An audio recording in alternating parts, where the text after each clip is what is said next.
T Subbirami Reddy ఒక ప్రముఖ రాజకీయవేత్త, సినీ నిర్మాణ రంగంలో గాయత్రి ప్రాజెక్ట్స్ అనే కంపెనీ ద్వారా పేరు గడించిన వ్యక్తి.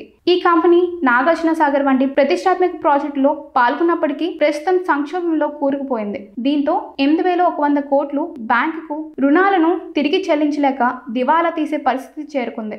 బ్యాంకులు ఈ రుణంలో 70% మాఫీ చేసి కేవలం 2,400 కోట్లతో వన్ టైం సెటిల్మెంట్ కు అంగీకరించారు. సామాన్యులకు కఠిన నిబంధనలు విధించే బ్యాంకులు సుబ్బారెడ్డి కంపెనీపై ఉదారత చూపించడం అనుమానాలకు తావిస్తుంది. సామాన్య వ్యక్తులు రుణ వాయిదాలు కొన్ని నెలలు చెల్లించకపోతేనే బ్యాంకులు కఠిన చర్యలు తీసుకుంటాయి. ఆస్తులు జప్తు, మధ్యవర్తి ద్వారా రికవరీ వంటి పద్ధతులు సర్వసాధారణం. కానీ గాయత్రి ప్రాజెక్ట్స్ విషయంలో బ్యాంకులు 5,700 కోట్ల రూపాయలని మాఫీ చేసి కేవలం 30% చెల్లిస్తే సరిపోతుందని ఒప్పందం కుదుర్చుకుంది. ఈ ఉదారత వెనుక సుబ్బిరామరెడ్డి రాజకీయ ప్రభావం, అతన్ని సమాజంలో ఉన్న గుర్తింపు కారణమనే అభిప్రాయం వ్యక్తమవుతుంది. ఇది బ్యాంకింగ్ వ్యవస్థలో పెద్ద వ్యాపారవేత్తలకు, ప్రముఖులకు ప్రత్యేక హక్కులు లభిస్తున్నాయనే విమర్శలకు దారిస్తుంది. టి సుబ్బిరామరెడ్డి 3 సార్లు రాజ్యసభ సభ్యుడిగా, ఒకసారి లోక్సభ సభ్యుడిగా ఎన్నికయ్యారు. తెలుగు, హిందీలో 11 సినిమాలు నిర్మించిన నిర్మాత, విశాఖపట్నంలో శివుడి పేరిట దాన ధర్మ కార్యక్రమాలు నిర్వహించిన దాతగా ఆయనకు సమాజంలో విశిష్టమైన గుర్తింపు ఉంది.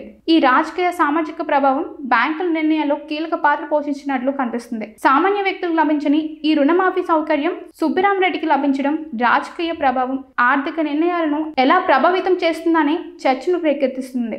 గాయత్రి ప్రాజెక్ట్స్ రుణ సంక్షోభాన్ని పరిష్కరించేందుకు బ్యాంకులు మొదట కంపెనీని విక్రయించింది. ఆ డబ్బులతో రుణాన్ని సెటిల్ చేయాలని భావించింది. అయితే 3 ఏళ్ల పాటు ఎదురు చూసినా కంపెనీని కొనుగోలు చేసేందుకు ఎవ్వరూ ముందుకు రాలేదు.